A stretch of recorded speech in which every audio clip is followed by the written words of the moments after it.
सुप्रभात। आज हम काल के बारे में पढ़ेंगे।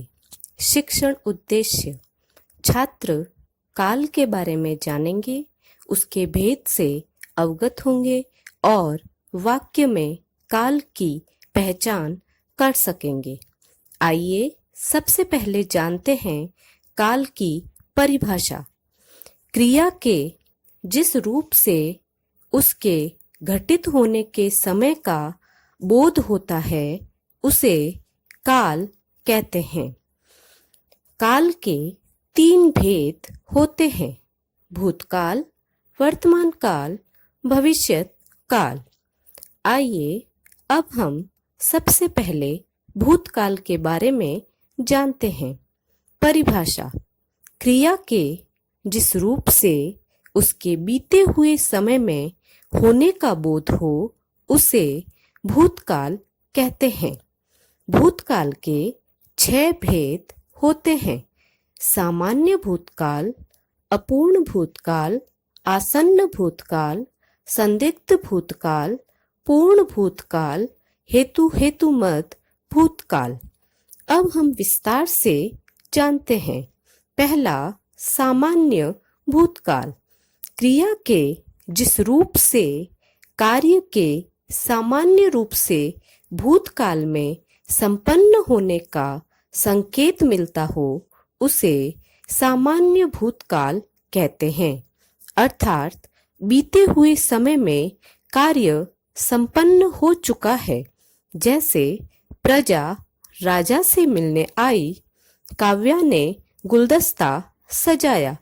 दोनों ही क्रियाएं जहां प्रजा राजा से मिल चुकी है और काव्या ने गुलदस्ता सजा लिया है, इसलिए इसे सामान्य भूतकाल कहा जाता है। अर्थात बीते हुए समय में ही क्रिया पूर्ण हो चुकी।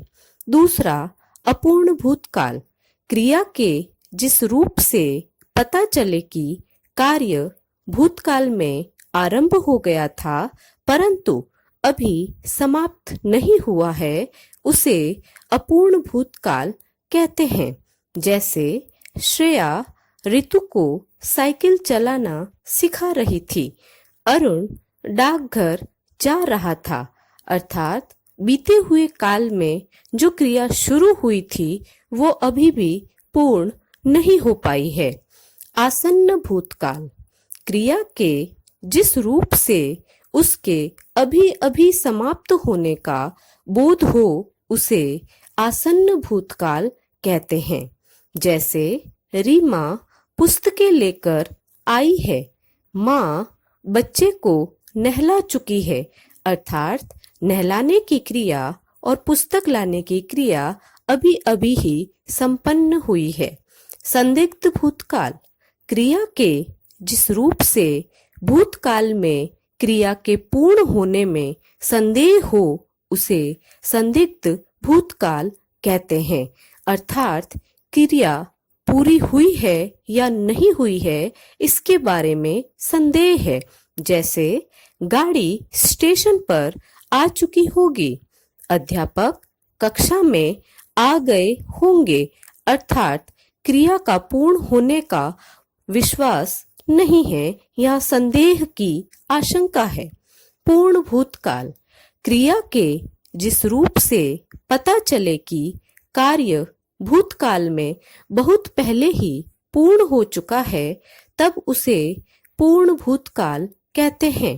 जैसे पेड़ आंधी से टूट गया था। पहले हम लोग इस बाजार में आते थे। अर्थात बाजार में आने की क्रिया और पेड़ के टूटने की क्रिया बहुत पहले ही हो चुकी है। छठा, हेतुमत भूतकाल। क्रिया के जिस रूप से पता चले कि कार्य भूतकाल में संपन्न हो सकता था परंतु किसी कारणवश नहीं हो सका उसे हेतुमत भूतकाल कहते हैं। यदि अभ्यास करते तो अवश्य जीत जाते। अर्थात भूतकाल में ही अभ्यास किया होता तो जीत अवश्य होती, लेकिन किसी कारणवश कार्य संपन्न नहीं हुआ, इसलिए हेतु हेतु मत भूतकाल कहा गया। आइए अब जानते हैं काल का दूसरा भेद अर्थात वर्तमान काल। वर्तमान काल की परिभाषा, क्रिया के जिस रूप से उसके चल रहे समय में होने का बोध हो उसे वर्तमान काल कहते हैं। वर्तमान काल के 3 भेद होते हैं। पहला सामान्य वर्तमान काल, दूसरा अपूर्ण वर्तमान काल और तीसरा संदिग्ध वर्तमान काल। आइए जानते हैं पहला वर्तमान काल का भेद, सामान्य वर्तमान काल। क्रिया के जिस रूप से उनके वर्तमान में सामान्य रूप से घटित होने का बोध हो उसे सामान्य वर्तमान काल कहते हैं। जैसे पक्षी पेड़ की डालियों पर चहचहाते हैं, सैनिक देश की रक्षा करते हैं, अर्थात यह कार्य दोनों ही वर्तमान समय में चल रहा है, इसलिए सामान्य वर्तमान काल। अपूर्ण वर्तमान काल, क्रिया के जिस रूप से यह पता चले कि क्रिया अभी चल रही है, समाप्त नहीं हुई है, उसे अपूर्ण वर्तमान काल कहते हैं। चालक बस चला रहा है, समाचार वाचक समाचार सुना रहे हैं, अर्थात वर्तमान काल में दोनों ही क्रियाएं बस चलाना और समाचार वाचक द्वारा समाचार सुनाना दोनों ही लगातार चल रहे हैं, पूर्ण नहीं हुए हैं, इसलिए अपूर्ण वर्तमान काल। तीसरा संदिग्ध वर्तमान काल, क्रिया के जिस रूप से उनके वर्तमान काल में घटित होने में संदेह हो उसे संदिग्ध वर्तमान काल कहते हैं। फिल्म शुरू हो गई होगी, मुख्य अतिथि पहुंच गए होंगे, अर्थात दोनों ही कार्य वर्तमान काल में संदेह की उपस्थिति दे रहे हैं।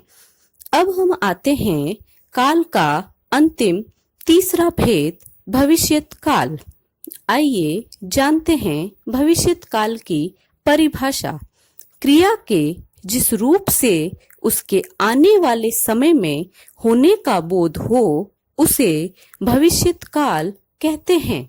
भविष्यत काल के 2 भेद होते हैं, सामान्य भविष्यत काल और संभाव्य भविष्यत काल। आइए जानते हैं भविष्यत काल का पहला भेद, सामान्य भविष्यत काल। क्रिया के जिस रूप से भविष्य में उसके सामान्य रूप से घटित होने का पता चले उसे सामान्य भविष्यत काल कहते हैं, अर्थात क्रिया अभी हुई नहीं है, आने वाले समय में होगी। जैसे सोनल गायन प्रतियोगिता में भाग लेगी, रिया नागपुर से संतरे लाएगी, अर्थात दोनों ही क्रियाएं हुए नहीं हैं बल्कि आने वाले समय में होगी। दूसरा भेद, संभाव्य भविष्यत काल। क्रिया के जिस रूप से भविष्य में उसके पूर्ण होने की संभावना का पता चले उसे संभाव्य भविष्यत काल कहते हैं। जैसे शायद वे तुमसे मिलने आए, शायद मेरे मित्र फुटबॉल मैच खेलेंगे। यहाँ पर क्रिया में संभावना है, जरूरी नहीं है कि कार्य हो, इसलिए इसे संभाव्य भविष्यत काल कहते हैं। तो बच्चों, आज आपने काल के बारे में जाना, काल की परिभाषा, काल के भेद, भेदों के भी भेदों के बारे में आपने जाना। इसी के साथ धन्यवाद।